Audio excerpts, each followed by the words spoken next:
It used to be laser shows and projections and Yeah, 3D. I think the drone thing has it's not going to go away at yeah, all.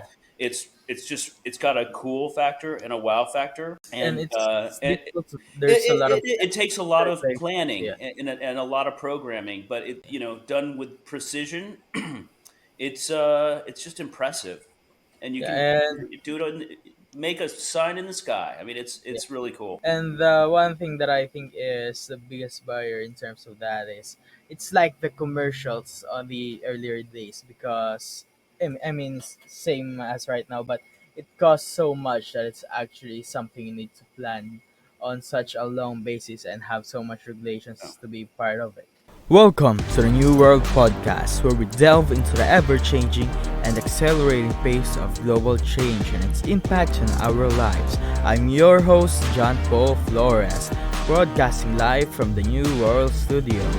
Today, we're diving into the world of AI and automation. As an enthusiast and expert in lead generation, I will guide you through understanding and leveraging these technologies for your business and for your personal use.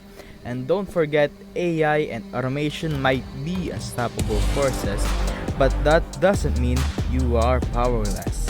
Tune in to learn how to make them work for you and not the other way around. But first, let's meet our guest. Welcome to the New World Podcast, where we navigate the changing world around us. I'm your host, John Paul Flores, specializing in lead generation and AI automation, here to help you understand how our world is changing and what it means for you. In this episode, we have David Scheinberg, co-founder and executive producer at Shiney Media Group, who will share over 20 years of experience in media creation, that's 2 decades, in event marketing and entertainment. He will discuss how technology is transforming the media landscape, touching on digital marketing, content strategy, video production, and more. Tune in to explore the challenges and opportunities shaping the future of entertainment and media. David, it's a pleasure to have you on the show today. Well, thanks for having me. That was quite the intro. It really captured the essence of my history. I appreciate that. Thank you. By the way, before we begin, I'd like to do this quick intro things, before the in-depth questions. Yeah, Can you give us a quick intro on who you are, your experiences, expertise, and what keeps you busy these days? I'll give you soup to nuts, my history.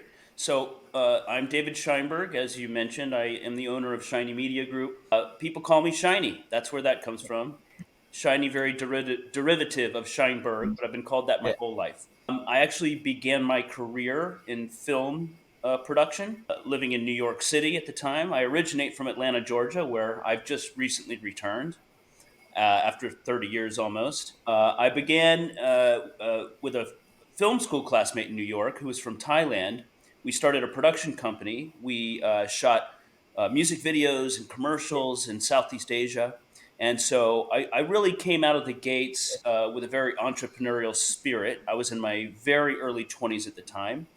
I split my time between New York and Bangkok, and Yeah. I did this for about almost 4 years, when we got a movie deal to shoot a film that I wrote and was producing with my partner who was directing the movie, featuring some hip hop stars of Southeast Yeah. Asia who to this day are actually pretty prominent. This was in late 2004. If you'll recall, that's when tragedy struck and the tsunami Oh, yeah. became a big issue. It certainly bankrupted what we were working on. And it was around that time that I decided, well, this is when you make that choice Yeah. and take a leap. And I was in my mid 20s, and I thought, okay, we've done New York, lived in New York. Let's go give Los Angeles a try. Yeah. So I packed up to move to Los Angeles, and I ended up with a quick stop back here in Atlanta, actually, to do some production work for my brother's company. But I won't dwell on that one. Ended up in Los Angeles, and I was hired as a freelance video producer, which was a component to what something I was not familiar with, which was experiential marketing. Yeah. So at that time, in about 2005, I guess 2006, Toyota launched the Prius. Yeah. This was a Oh, rather technologically an interesting yeah. time because electric vehicles, like they are now, this is way before that was happening. But this was when having a hybrid vehicle on the streets yeah, was innovative, and yeah, there was a concerted effort from Toyota and from the other hybrid manufacturers to educate consumers on yeah, hybrid vehicles, alternative fuels, yeah, electric technologies. And so I was contracted by an agency called the George B. Johnson Group, a big automotive experiential company who I've done work with very recently, actually. And, I was a young guy. I was in my mid to late 20s, I think. And I came on as a one of many producers, but it really blew my mind. This idea yeah, of putting together a story, not in just a content deliverable, but a live experience. So to yeah, give you an idea of what they were asking us to do, it was to create a ride and drive opportunity so that yeah, consumers en masse over the course of a period of about 18 months could test drive these yeah, cars, see what it felt like to push a button to start the engine. Because back then, remember, you yeah, stuck the key in and you turned it like this.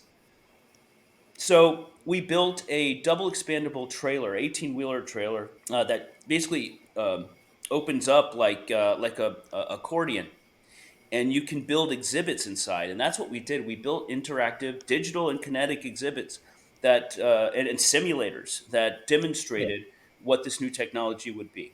So this blew my mind. Everything I had done was, let's shoot something and let's put it out on TV, right? yeah, Even online. This is in the early days of YouTube even being yeah, popular.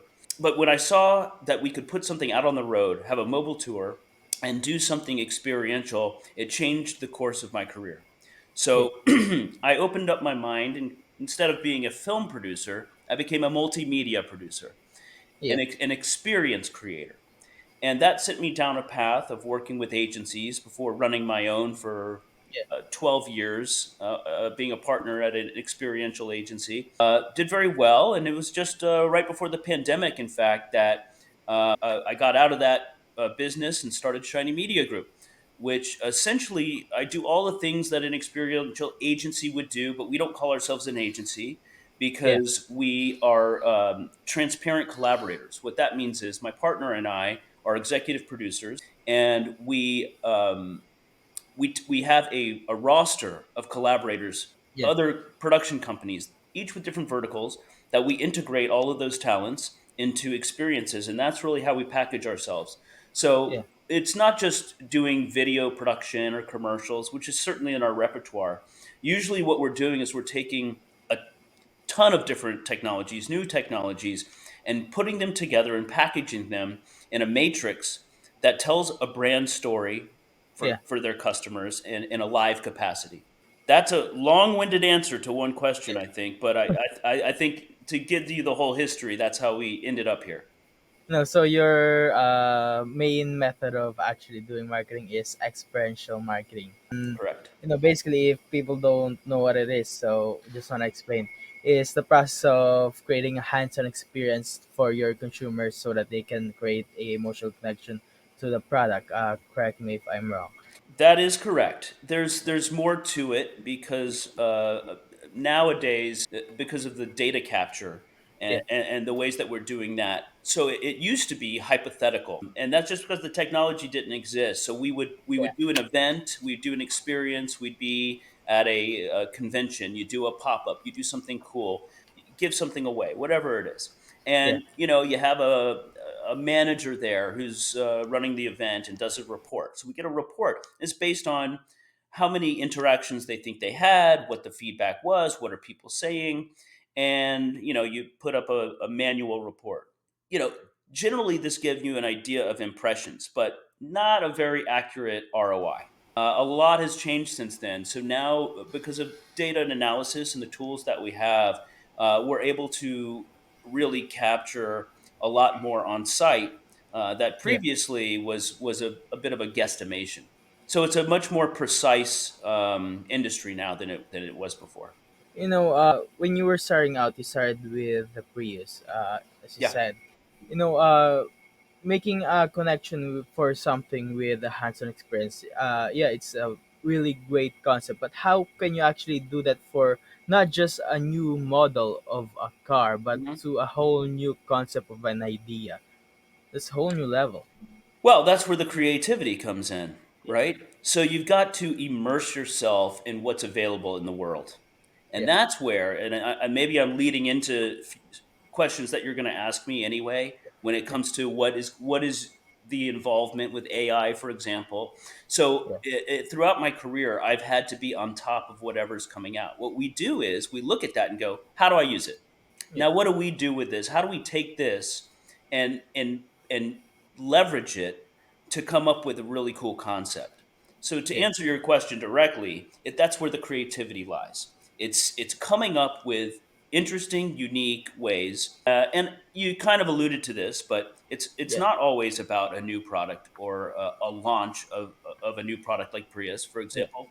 Sometimes it's how do we make an existing, long time yeah, existing popular product new, feel new and interesting yeah, to their customers. Coca-Cola is Coca-Cola Classic, and it's that same product and has been forever. I'm mentioning one because I'm here in Atlanta and Coca-Cola yeah. comes from here.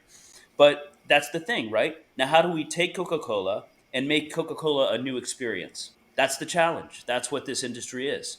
And so you got to be cool. You got to be really on top of it, and you got to see what's out there. And if you're doing 300 drones putting on a show in the sky because they're all lit up, that's what you're going to do.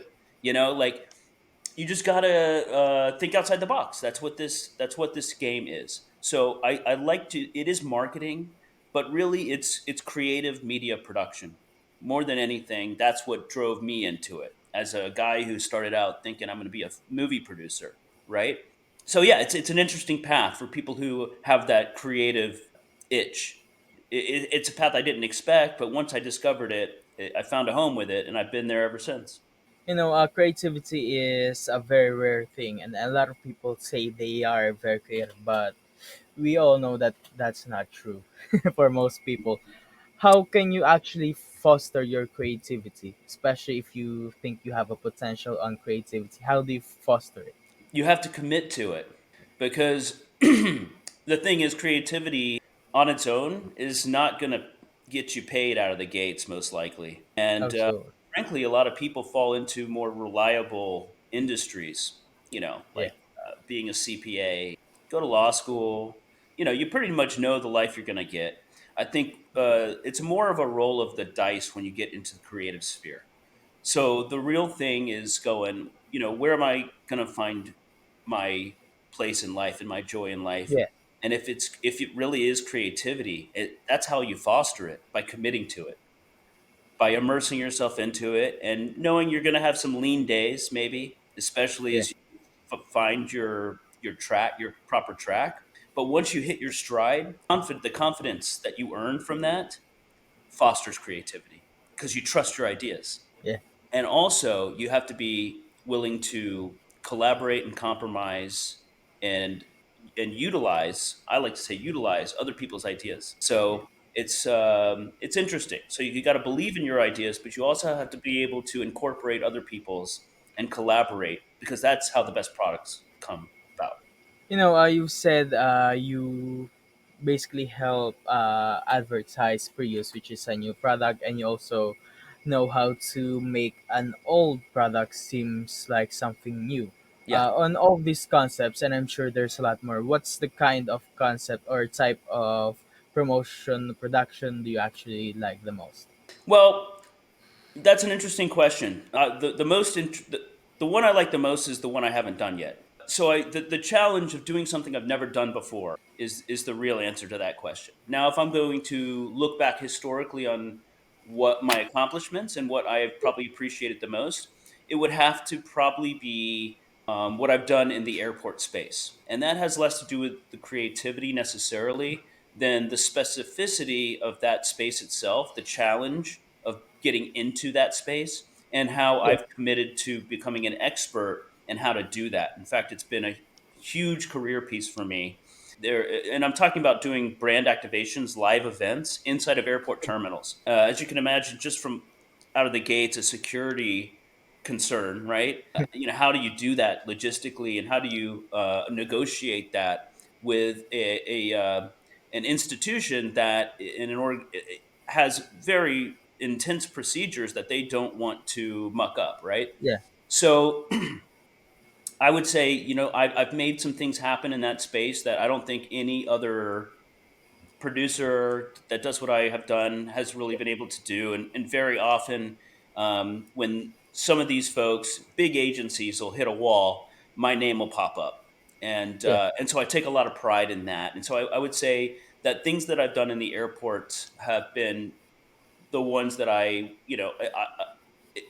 jump at an opportunity and a challenge. I love that yeah. challenge. So, for anyone listening out there, if you've got a client that wants to be in the airports and you're pulling your hair out because you don't know how to make it happen, and they're telling you no, like I can't do it, I'm the Yeah. dude. I'm the dude that you ring up to figure it out.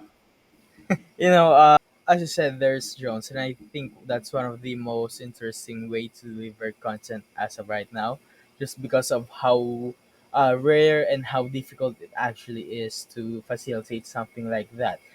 Do you think Jones might be or currently have the highest potential to be the most converting ad campaign for absolutely any company? You're talking about in airports? No, the Jones, just the light shows and those kind of stuff. Oh, drones. Yeah, Well, drones are becoming a fairly common tool. I mean, we were starting to do them, and I have an amazing partner. And a shout out to LA Drones and Austin Smith, AJ, and his yeah, team, who are a part of the Shiny Media Network, by the way. And I'm actually collaborating with right now on a yeah, separate project and trade show. What an amazing tool! What a great example of what was a new technology that's become yeah, commonplace, but the it's such a strong delivery message, like message delivery system, that it's not going away anytime soon. It used to be laser shows and projections and yeah, 3D. I think the drone thing has it's not going to go away at all. yeah. It's got a cool factor and a wow factor, And and it's difficult to do them. There's a lot of it takes a lot of regulations. planning Yeah, and a lot of programming, but yeah, done with precision, it's just impressive, and you can yeah, and do it on make a sign in the sky. I mean, yeah. it's really cool. And the one thing that I think is the biggest barrier in terms of that is it's like the commercials on the earlier days because I mean same as right now, but it costs so much that it's actually something you need to plan on such a long basis and have so much regulations to be part of it. Well, you know what it used to be. Aerial signage used to be a propeller plane at the beach with Yeah, a banner attached to the tail, right? yeah, Like that's what it was for 60 years. That's how that advertising was done. And then when with the advent of drones and the fact that you yeah, can they're a swarm of bees. They're a swarm yeah, of artistic bees that you can control. It's just it's leaps and bounds from what yeah, was the standard in aerial advertising for a long, long time, or skywriting. Remember that? yeah. You know, Oh yeah, with the smokes. I will you mean, marry me? Like I heart you in the sky with a little cloud. Like, that was. they you know still what's got a lot of attention. you know what's interesting about that, because it makes me think about retro advertising as well. Yeah, Because if you do something like that now, it's actually yeah, interesting because it's been so left behind, right? So you get that really cool Coca-Cola logo over downtown Atlanta on a nice day like today, and people are going to be looking up, and it's still warm out down here. They're going to go out and they're going to buy a Coke. yeah. Imagine if you have a red plane with the propeller that is color black and just a red banner across it. Yeah, That's I mean, look, the stuff works, and these things can be cyclical, and things from the past can come back too. So yeah, it's this crazy combination, and it depends on what the campaign is and what the objectives are and who you're talking to. Because yeah, nostalgia is another interesting piece of marketing and something that's come back recently in entertainment. When you look at some of the content that's coming yeah, out, and Netflix, for example. with Stranger Things, which is sort of like an 80s sci fi throwback show. We've done some promotional work for them Yeah. as well, some stuff at their premieres. Always looking for a retro sort of activation. Let's do a haunted house. Let's do Yeah. something that feels like we're 40 years ago. No, let's talk about AI more. The artist strikes in Hollywood was All right. a thing of the news for Mhm. a while. What do you think could AI actually do that can negatively affect the artist industry? Yeah, that's a good question. Yeah, what can it do to negatively affect it? Well, I mean, the obvious answer is if it can replicate someone's creativity, Yeah, then you obviously are um, making that artist less necessary. yeah, But at the same time, whatever the AI produces, it owes that education, because it's an education, to yeah, that person's output. So how then how does the compensation look there? How is that? Again, I'm just bringing up questions because you're yeah, asking about what are the negative impacts. I'd say those are the questions that arise that have complicated yeah. potential negative consequences. With the attention span of people getting shorter day by day, do you think what you're doing could still work in maybe 20 years? I'm gonna say that I care, Yeah, even though I plan to be retired in 20 years. But I think there's a relevance yeah, because because we operate in the live space. It's interesting. We are yeah, leveraging AI for a lot of things. I guess to answer your question, one of the things that uh, it's this just came up very recently for me in conversations I'm having right now with clients in the trade show yeah, space. In the trade show space, you have a couple of things going on. You have your brand folks there who are really in sales, and then often you have yeah, brand ambassadors. And I guess this stretches across experiential too. Brand ambassadors are essentially contractors yeah, who get trained up on the brand. They'll hand out polls. They'll talk to you about the touch points, the messaging. For many, many, many years in this industry, they were a core piece to the puzzle on executing yeah, an experience. In fact, I was a partner and owner in a event staffing agency that yeah, specialized very much in getting these contractors to perform and compensating them and all this.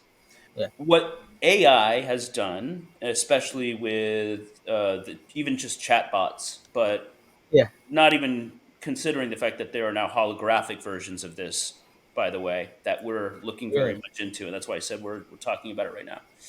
But you can give all the specific brand information, put it into AI, yeah, have a holographic brand ambassador who's not a real person, have yeah, a conversation with that target customer and client, and perform the job better and in a cooler way yeah, than what it's like to talk to another human. This gets yeah, into a deeper situation. So you're talking about eliminating an industry of contractors who yeah, make their living answering ads about showing up at a trade show to talk about a HVAC system or hand out candy or whatever it is. yeah, But on a even deeper and more concerning level is, are we going to just rely so much on a human to robot conversation to get brain messaging across? Like, are we losing touch with yeah, person to person engagement, which is actually the reason why I got into experiential, was because, wow, instead of putting a music video on MTV Asia, and who knows, maybe people like it, I guess. I don't see their faces. yeah, I wanted to see people experiencing what I was producing firsthand, right? So there's a reason for it, but yeah, these are questions that time will answer, right? Um, it's I, a I don't know. I don't want to. I'm not going to be yeah, Nostradamus on this. Thankfully, I'm kind of old, so by the time that there's a real problem with this, I'll probably be sitting back in the woods where I live now and just kind of watching it from afar. Hopefully, I'll be able to do some things to help, yeah, if possible. But career wise, I'd like to think we're going to be in good shape for a little while. I don't know yeah, how costly. Well, I don't know what the consequences are going to be or when, but I can see where there's concern. yeah. And there should be concern because at the end of the day, it is a new thing. Well, right, but it's like anything. Everything that's new ends up with optimism and concern, Yeah, and some things work out terrific. Look at electric cars. yeah, There's still a lot of concern about them, what they're doing to the fuel industry, what happens to self-running cars, and yeah, accidents and human instincts, but also human fallacies, and there's just it's all yeah, complicated.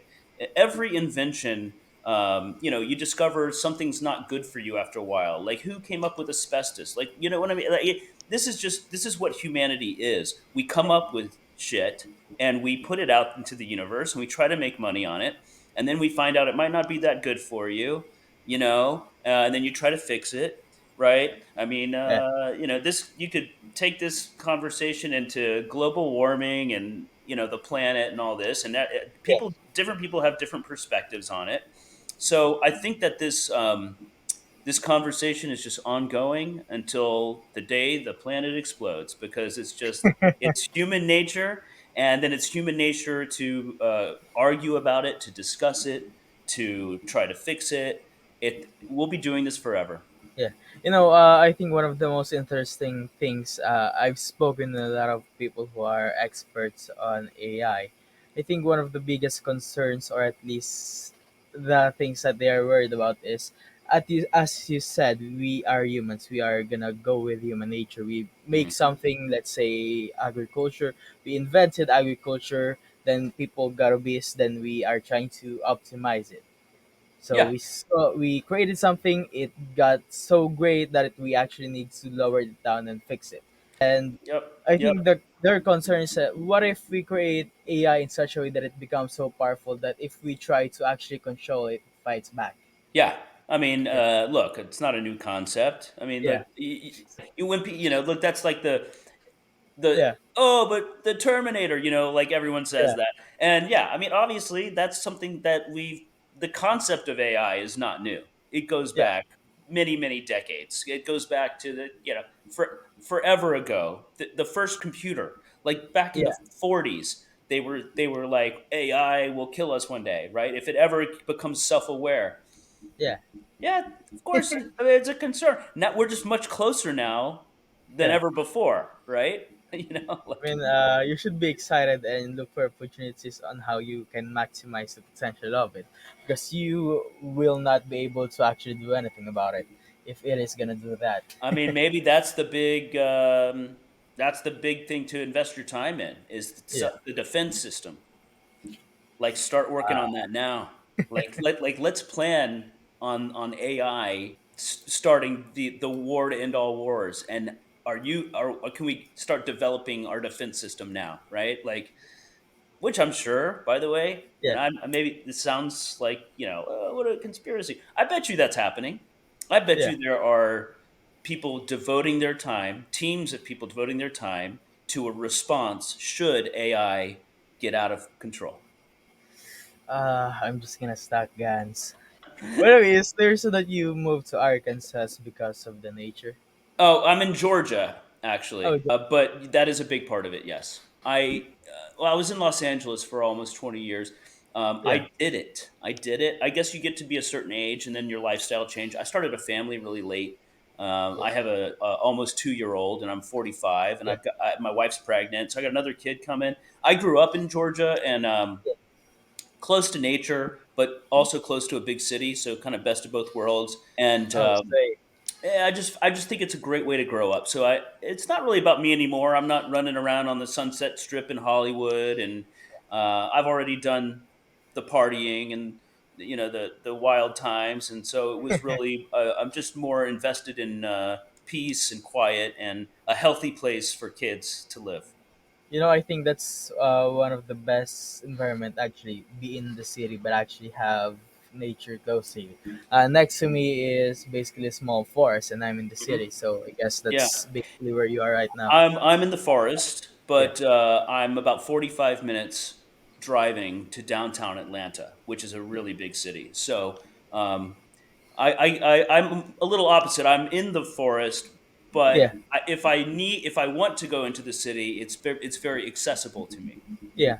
Yeah, The best of both worlds. Anyways, indeed. I'm sure you still have a lot of things to do. Do you have any advice on anyone who wants to enter media or marketing as whole? You know, I love that layup. It is a Yeah, great alley oop. As I give a lot of basketball references, but I would like to avoid saying anything cliche yeah, about never giving up, accepting failure. All of these things. I don't need yeah, to tell anybody that because everyone who's asked that question says that. yeah, I'll go more. I think that again, you're gonna get confidence by yeah, succeeding, not by the failures. yeah, But you're not gonna succeed unless you really commit to your ideas. So I think second guessing your ideas, I would avoid that. I think yeah, that's the best advice I can give.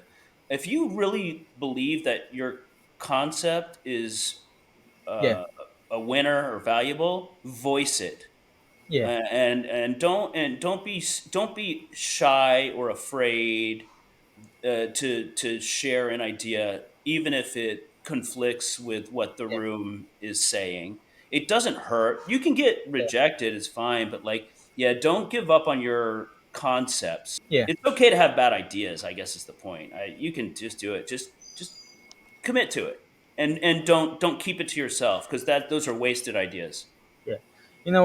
As you said, as to not be cliche, I don't. A lot of people say, accept failure. No, you should be so disgusted by failure to the point that you because we are motivated by Well, yeah, that's failure. the whole thing. Get Yeah, back up. Like you're supposed to fail. Get back. It's all about yeah, trying again and yeah, not embracing failure, but accepting it yeah, and learning from it and all that, right? But that's a message that's been told over and over. I'm not Tony Robbins, right? I'm not a guru. By the way, I'm not a coach. I yeah, don't do any of that. Now, if you work for me, I mentor you. I share this on it. I've mentored many people, yeah. but I don't advertise myself as such, and I certainly don't take anyone's money for that. Which it's kind of amazing to me that there's an industry of taking money to mentor people. Yeah. Not really, not really my vibe. My advice is free, so long as you're a part of my life. It's a self-destruction industry because most of the people who becomes coaches, they stop doing what they actually do so that they can earn money by teaching. So their ideas get outdated, Yeah, and it's that's a self-destroying industry. And yeah. anyways, where can people find you? Where can people find me? Well, you can go to our website, which is shinymedia.com. You can contact us through the portal there. I'll give out my email. This is how Yeah, directly accessible I am. My email is david at shinymedia.com. By the way, shiny is spelled Shiney. There it yeah, is backwards. There, here and up here. yeah, Shiny Media, Shiney Media. I'm David at shinymedia.com. I am on LinkedIn. Just put in my name, David Scheinberg. yeah. And yeah, I'm a pretty accessible dude all around. You can find me anywhere. I don't do private profiles on social media. So anyone's welcome to DM me or find Yeah. me and connect with me however you'd like. Awesome. And again, thank you for joining us on the New Yeah, World Podcast. I appreciate it. This was really fun. It was great chatting with you. That's all for today's episode of the New World Podcast. We have explored some fascinating topics with our amazing guests, shedding light on the upcoming New World. If you enjoyed today's episode and today's discussion and want to stay updated the future episodes, don't forget to hit that subscribe button to the podcast. And if you found value on what we have discussed, please consider leaving us a review on your favorite podcast platform. Remember, if you have any questions or topics you'd like us to to cover, or if you are interested in being a guest in the future, please feel free to reach out to me via LinkedIn or email me at john.paul@aicynics.com and add New World Podcast, all capital, in the subject line so I can see it. I always love hearing from our listeners. And don't forget to check out our amazing guests. You can find more information about them by the contact details we provided earlier. Again, thank you for tuning in on the New World Podcast. I know your time is very important and I try to always make the next episode better than the last. Until next time, keep learning, keep growing, keep innovating. This is John Paul Flores signing off from the New World Podcast.